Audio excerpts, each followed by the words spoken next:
welcome back to my channel. My name is Annabelle. I am a 28-year-old artist from Victoria, Australia, and today's video is going to be my first Q&A. While I'm having a chat to you, you will see some footage of me reorganizing my studio. I sold one of my desks.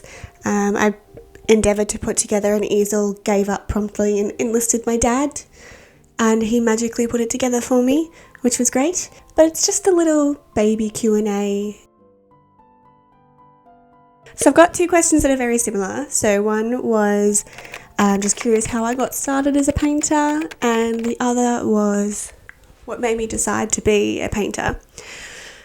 So I have made art my whole life. I have always been creative. My mum always said that she gave me pencils when I was a kid, and I just started scribbling, and that was the start of it, and it never really stopped. So I've been creative my whole life. I always had like this dream of becoming an artist, which was interwoven with other ideals of being a psychologist and then being an archaeologist and then some sort of scientist and, you know, all these different things. After high school, my life took a different route. I kind of went off the beaten path for a little bit, didn't really get to go to uni, and I continued painting, and I did take it quite seriously, but life just wasn't really letting me embrace that, really. I started painting when I was probably about 16 or 17. I had drawn my whole life but started painting then. I started with tutorials from Tim, I think it's Garner, it's spelt Gagnon. My parents bought me like a 12 DVD set of his landscape painting, like basics, and I started with that. So I started by learning how to paint trees and clouds, which I've kind of done a huge 180, and now that's basically what I'm painting again. I did go down like a portraiture route for a while, and I can paint portraits, and I think I've got a commission for a portrait coming up, but I enjoy painting landscapes. It's kind of where I just feel like my soul is at. So I chose to be a painter numerous times over my life, and that choice was interrupted or stopped by multiple different things like life circumstances or health issues or just things like that. But I feel like now I've finally landed, and this is where I'm going to be jumping from and building my art career from. I just love painting. I'm passionate about it. There is something about pushing colours around with the brush on a canvas and making something out of it. It just makes me so happy. So I've always known I wanted to make art, and I've always wanted to be an artist, and I think this is the first time I'm committing to it in a healthy way, not in an obsessive or performative or high pressure way. I'm actually just making art and hoping that something comes of it. So that question was from Lisa and also from Ellen, so shout out to you guys. Hi. Sam is wondering if I watch any particular YouTube artists. I am guilty of falling way too far down the true crime rabbit hole, and I have watched way too much true crime over YouTube, and all of the artists that I used to watch on YouTube have actually been filtered out of my algorithm. So I'm currently working on focusing more on that because I think it's a bit healthier better for my mental health and just better for my mood. I do love Andrew Tischler for his skill set. I've learned a lot from him over the years. Samuel Earp is also another really good one that I go to for instructional videos. Same with Paint Coach. I've learned a lot about colour theory from him. Marco Bucci as well. Colour theory is there's some great videos that he's got from years and years ago, which are great. I do love to watch Cara Aravello as well. Her videos and her vlogs are just beautiful, and honestly I think they influence my videos quite a bit. She's just, I don't know, she makes my soul feel warm. I love her. I do also like M. Hughes. Her drawings are just so beautiful and colourful. I do love Evie Draws as well. She's got some beautiful, beautiful artwork as well. So I do watch her videos too. So Lisa has also asked, how do you get commissions? Do they provide a specific picture or do they ask me to provide the subject? It varies. So most of my commissions have, at this stage, because I'm very, very early in my career, have come from word of mouth, from friends and colleagues and friends of colleagues, friends of family, things like that. I haven't had very many commissions that have come from YouTube or from my Instagram at this stage. I had one come from my Instagram a couple years ago. That was just before my life took an unexpected route again, and I painted that and then wasn't able to paint for about 2 years. I would love more commissions, but I also do really enjoy just painting for myself. Like I said, I'm so early career in terms of my art. I don't know where my career is going to go. I'd love to do shows and make some money off my art and sell my work, sell prints of my work, but I don't honestly know how that's going to go. Very early, so it's too early to say. In terms of the subject provided to me for commissions, this one was basically directly from a photo because it was a memory. My client asked me to paint a memory for her son, and it was taken from the photo. I didn't move around the composition too much because it needed to be true to what he remembered and what he saw. And then there was this one, which this client just basically said, paint me something at this size. And he paid me and sent me on my way. So that one was more just what I wanted to paint. I actually just took that opportunity to learn. I do love the painting, but honestly, I think I could definitely improve. I definitely can improve, but I've learned some things off that, and I'm seeing that painting influence my paintings that I'm doing now. Lisa would also like to know what it's like to live in Australia. It's not as scary as everyone says it is. We do not have that much contact with all of the dangerous spiders and snakes and animals, at least not where I live. We are very safe here. We also, our summers are hot and dry. Where I am, our winters are miserable and cold. The weather is always unpredictable. Where we are, we never know if it's going to be, sunny and stay sunny or if it's going to rain. So I love it here. The people are all I've ever known because I've never travelled anywhere really outside of Australia, so I probably can't compare it very much, but it's pretty good. I like it here and it'll always be home for me. I'd love to do some travelling, but I don't know. There's some beautiful landscapes here and I can find enough inspiration for a lifetime in this country, I think. But I would probably say the same thing if I went to New Zealand or Italy or somewhere like that. I would probably fall in love with that and say, I don't want to leave. Australia is unique and I love it here. Libby says, I love all of your work. Thank you, Libby. And are you using gouache in that palette? So this is the palette. I'll insert a little bit of an image of it here. Yes, that is gouache, and she wants to know how I keep it from drying out. It does dry out quite frequently.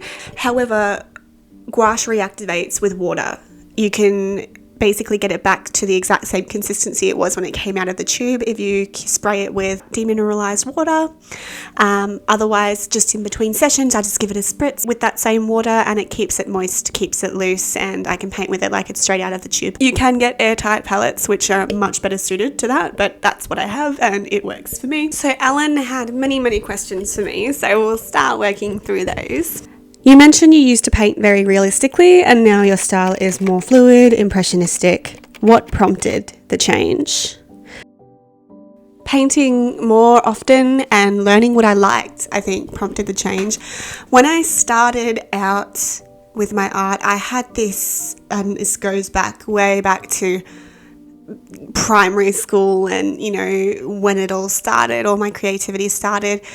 Realism was the goal. It was at that time it was paint like a photo. Get your work to look like a photo, get it to look exactly like what you're looking at, and that's what makes you a successful artist. That's what impresses people, and that is what I aimed for because I wanted to impress people for most of my life up until now, really.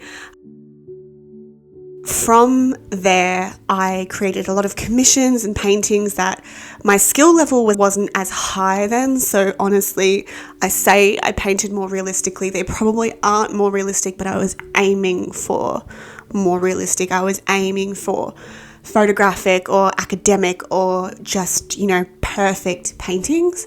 And that caused me a lot of anxiety. I actually had a solo show back in 2018 and I burnt out completely after that, and I couldn't paint for about 4 or 5 years. I don't think I picked up a paintbrush again until 2022, and then I had another incident where I wasn't able to paint for 2 years and finally started painting again, end of last year. So I think what changed for me from moving from realistic to more quote-unquote impressionistic was maturity and painting for me, not painting for other people, not painting to impress, but just painting because I love it.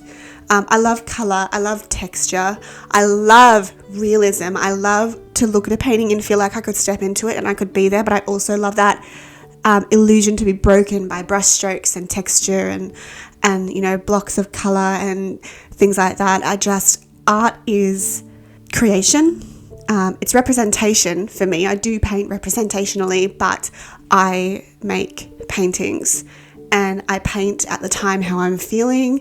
Every painting turns out slightly different. The style slightly changes. I would love to paint some more realistic work, leaning towards, the realist painters, but I'm always going to want that texture and my work to look like a painting. Whereas previously I would want to get rid of all my brush strokes and make it look like a photograph or realistic, like it's right in front of you. But now I'm looking for more of an emotional response, I think, from my work. Long story short, maturity and experience and trying to stop caring a bit about what people think. I still care what people think, but I am less dependent than I used to be on creating work for other people and not just for me. Ellen would also like to know what I'm listening to when I'm painting. So as previously mentioned, I'm a bit too guilty of the true crime rabbit hole. When I'm listening to music, I have this playlist which is like instrumental, chill, mostly soundtracks from movies and video games that I've always loved. And that will always help me relax. Otherwise, I might have vlogs by Cara Aravello on, but usually it's something by Swoop. I love her documentaries on YouTube. I have also really been getting into Beyonce's new album. Ellen would also like to know if I am a fellow piano player. I would like to say yes. I have a piano or a keyboard that my partner got me for Christmas. I'm still learning. I am not very good, cannot read sheet music to save my life. How do I stay on track and not get lost in all the details? I'm a little scared of details. That's why I'm always scared that I'm going to screw up my painting with the details. So because I have shaky hands just due to some of my health stuff, and I'm still getting used to oil paints. In acrylic, I can get the details in, but oil paints struggle a little bit. I'm going to use some more mediums, which I've got set up here to try. Yeah, I'm scared of details, which is probably another reason that my work has become more impressionistic and less realistic, I guess. But when I do actually get into the details, I do get distracted by them. I'm just very careful. I think I'm starting to try and get a little bit more detail into my work, but I'm trying to practice restraint so that I don't ruin the feel of my paintings, because I love how my paintings are feeling, and then I try to do detail and it's just, no, it doesn't work. How do I choose my colour palette? So in the past, I've always liked to have a warm version and a cool version of each colour. So warm yellow being Hansa yellow, a cool blue being lemon yellow, a warm red being naphthalene red, a cool red being crimson or quinacridone magenta, and then I usually have, burnt umber and white. So that has been my palette for years, and I have found that there are restrictions in that palette. I can't get some of the depth that I want. So what I've started doing is I've recently read a book called The Oil Painter's Colour Handbook, and it has changed how I think about colour. Instead of always thinking about cool and warm versions of certain colours, I try to think about dark and light versions of that colour. So Burnt umber, I think, I might be wrong, don't quote me. I think burnt umber is technically considered a dark red, just like yellow ochre is considered a dark yellow. Raw umber is considered a dark yellow / yellow green, things like that. So I'm starting to introduce those into my palette. I've actually introduced black back into my palette. I always read, don't use black, it'll kill your paintings, but I'm actually finding it's really helping me neutralize. I've also started trying using greys from the tube in my palette to help me bring down the chroma without warming or cooling my color too much, because I usually use a complementary muting method for toning down my color, which is primarily used by impressionist painters, or was. And that is where you tone down the chroma of your color with its complement. But that doesn't always work because pigment can be really volatile and it can react in ways that you don't expect it to. So I have brought in the greys as well, and that's been helping me kind of get a little bit more variation in my artwork. So the answer to how I choose my palette is I've been using the same palette for years, and I'm now starting to change it. And the things that are influencing my choices as to what I bring in are, what am I painting? What is going to be the highest chroma hue in my piece, and making sure I have a tube color that corresponds to that. Especially because the natural world in the sunlight is some of the highest chroma you will experience, and the brightest colors you will experience. That can be distracting in an artwork, but it's also really important to use that to help convey the light. So I'm still learning, but long story short, I am just trying to think about what I'm painting, and I will still always have a warm and a cool version of each color, but I will also have a dark version of each color, which is usually leaning into the browns and the blacks. How do I paint a sunset? Quite often I try to paint a morning scene and it comes out looking like 7 p.m. in the evening.